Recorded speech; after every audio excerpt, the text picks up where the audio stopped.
Yo tout le monde, c'est le football à l'aveugle. On se retrouve aujourd'hui pour le débrief de ce match entre le Stade Brestois et l'Olympique de Marseille. Un match nul, un but partout entre les deux équipes. Une ouverture du score signée Nuno Tavares à la 38e minute de jeu et une égalisation à la 61e signée Pierre Lesmelou pour les Brestois.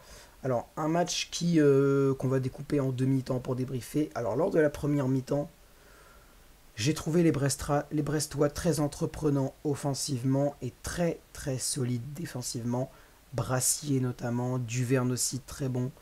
Duverne qui était plus un poison, qui était très percutant, j'ai trouvé Jean-Kévin Duverne. C'était à la remontée de balle, c'était souvent lui, Jean-Kévin Duverne. Maintenant, offensivement, ça a été très bon aussi avec Pierre Lesmelou qui a concrétisé en deuxième mi-temps, mais ça on va en reparler. Et côté marseillais, Under et Milik, pour moi, c'est pas très bon. Under, j'ai eu du mal, beaucoup de déchets pour Under. Et Milik, assez agressif, toujours pas finisseur de ses actions. C'est un peu dommage. Moins mauvais que Senji Under, mais pour moi, j'ai un peu de mal avec Milik comme avec Under. Alors, Tavares, par contre, lui, il a été très chaud. Buteur, donc 7 minutes avant la mi-temps, sifflé par Jérémy Stina, l'arbitre de la rencontre. Passe décisive de Jonathan Klaus et deux buts en deux matchs quand même pour le latéral portugais. Donc je suis content. Tavares, je pense qu'il essaie de chercher une place au mondial dans l'équipe portugaise. Donc beau but encore une fois de Tavares, même si celui face à Reims c'est pour moi beaucoup plus beau que celui-là. Et ensuite donc c'était la mi-temps, 1-0 pour Marseille. Et en deuxième mi-temps, les Brestois un peu moins entreprenants offensivement, mais très dangereux quand même. Franck Honora à l'initiative de beaucoup de centres. Bon, ils n'ont pas donné grand-chose malheureusement. Là, à chaque fois, c'était Ruben qui les récupérait. Soit c'était Ruben qui les récupérait, soit c'était les Brestois qui n'étaient pas là, soit c'était une intervention de Gigot ou de Mbemba. Gigot et Mbemba, je les ai trouvés très intéressants. Ils ont réussi à beaucoup intervenir sur les ballons brestois, éviter plusieurs situations dangereuses. Donc sur ce plan-là, Gigot et Mbemba, bon match. Balerdi, ça va. Franchement, Balerdi, ça va. La première mi-temps a été pas mal. Il m'a pas marqué, Balerdi, dans le sens mauvais ou dans le sens bon. Donc, on va rien dire sur Leonardo Balerdi pour une fois. Même si j'aurais bien aimé voir Isaac Touré titulaire. Ensuite, l'attaque plutôt intéressante. L'entrée d'Alexis Sanchez qui a apporté toute son expérience au jeu marseillais, clairement. Qu'est-ce qu'on pourrait dire d'autre? Je suis très content qu'il ait remplacé Under. Vraiment très content qu'il ait remplacé Under parce que je l'ai pas trouvé bon le Under. Non, qu'est-ce que je peux dire d'autre? Gendouzi, Gerson Rongier, c'était un bon milieu de terrain. Gendouzi a un petit peu de mal quand même, j'ai trouvé en fin de match. La première mi-temps a été pas mal de Gendouzi, mais après c'était pas fou non plus. La deuxième mi-temps, il a pris notamment un jaune, comme Rongier en a pris un jaune, comme Gerson, je crois, a pris un jaune aussi, il me semble. Donc, bon, les Marseillais ont fait une bonne prestation en seconde mi-temps, mieux qu'en première, clairement. Ou, je sais pas, en première mi-temps, ça m'a pas plu beaucoup. Surtout Under et Milik. Under et Milik, c'était vraiment pas fou. Et en fait, c'était pas qu'ils étaient mauvais, c'est qu'ils étaient souvent mis en danger par les Brestois en première mi-temps. Et les Brestois, du coup, en seconde mi-temps, il y a eu pas mal de changements. Les entrées de, les entrées de Karamoko Dembélé, même si lui, il est rentré 5 minutes juste avant la fin. Il y a eu les entrées comme de Cardona, qui a mis une belle tête, stoppée par Ruben. Il y a eu l'entrée aussi de milieu de terrain à la place de Lesmelou, c'était je sais plus qui. Belaïli, il y avait Belaïli qui est rentré aussi à la place de. Belaïli est rentré aussi à la place de Belkebla, je crois, ou à la place de. Non, Belaïli c'était à la place de Ledouaron, je crois, ou de. Non, je sais pas, je sais plus.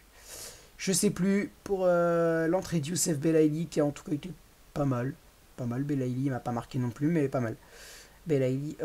Alors, au niveau de mes trois flops, on va choisir un flop de chaque côté et un top de chaque côté.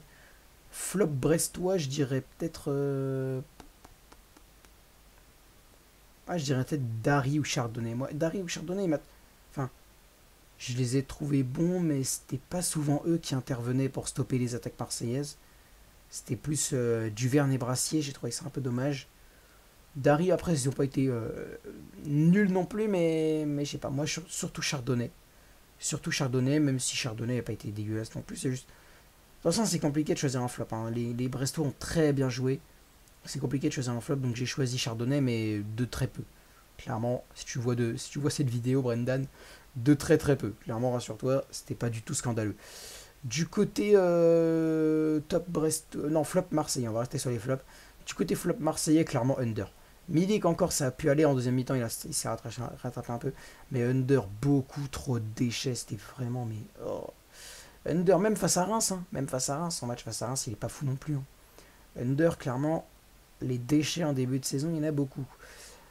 Top brestois, le top, je dirais quand même Honora. Hein. Honora, il était super bon. Lesmelou, non, Lesmelou. C'est quand même Pierre Lesmelou qui a été très intéressant dans le jeu, qui a marqué un superbe but, très présent, très dangereux, très percutant, très bonne recrue, tout en trait, quoi. Il y avait beaucoup de traits. Donc Pierre Lesmelou, buteur. Et top marseillais, ouais, Tavares quand même. Tavares quand même, même s'il y a Alexis Sanchez aussi, mais il était là que 45 minutes, donc voilà. Mais Tavares très bon. Après, il va falloir m'expliquer pourquoi tu fais rentrer Kolasinac à la place de Tavares à la 80e, alors qu'il n'y a que un partout. Et que c'est très. Selon moi, c'est très dangereux de mettre Kolasinac côté gauche. C'est bien pour ça qu'on a pris Nuno Tavares. Donc maintenant, ça n'a rien donné, heureusement. Je ne l'ai pas trop vu Kolasinac. Et donc, ouais, top Marseillais Tavares, top Brestois Lesmelou, flop Brestois Chardonnay, flop Marseillais under. Un but partout donc entre Brest et Marseille, but de Nuno Tavares 38e et Pierre Lesmelou 61e. Je pense que c'est tout ce que j'avais à dire sur ce match entre Brest et Marseille. Merci d'avoir regardé cette vidéo, je vous donne rendez-vous sur Twitter dans quelques heures, dans 1 heure et demie pour la publication du best-of du live. Si vous voulez, je ne ferai pas un best-of pour tous les lives, j'ai pas fait de best-of pour le match Guingamp-Paris FC hier. Mais je ferai un best-of ce soir pour le petit 1 partout du match entre Brest et Marseille. Ce sera pas un long best-of, mais un petit best-of quand même. Donc voilà, je vous donne rendez-vous dans 1 heure et demie sur Twitter. Peut-être un peu plus tard, parce que je vais faire un truc maintenant. Je vais pas bosser sur ça tout de suite, mais je vais le faire tout à l'heure. Donc n'hésitez pas à faire un petit tour sur Twitter pour me follow et pour voir un petit peu la publication du best-of dans 1 heure et demie. N'hésitez pas à liker cette vidéo si elle vous a plu, à la liker, à partager, à vous abonner, à commenter. Surtout à commenter, c'est très important. N'hésitez pas à me donner votre avis à vous sur cette rencontre, ça m'intéresse, c'est pour ça que je fais les vidéos. C'est pour avoir aussi vos avis à vous, donc n'hésitez pas à me dire si vous êtes d'accord avec mon analyse, si vous avez un petit ajustement, si vous êtes absolument pas d'accord et si vous considérez que je suis un débile mental. Même si ce serait bien de le dire un peu plus gentiment quand même. Sur ce, je vous donne rendez-vous peut-être demain ou dans la semaine pour un live Twitch sur le Ballon d'Or et pour d'autres vidéos qui arriveront peut-être sur Maccabi Tel Aviv Nice, on verra qu'est-ce qu'on pourra faire comme vidéo, sur le Mercato aussi, ça peut être intéressant. Enfin bref, merci de m'avoir suivi et je vous donne rendez-vous bientôt pour de nouvelles vidéos et sur Twitter dans 1 heure et demie pour le best-of du match. Salut!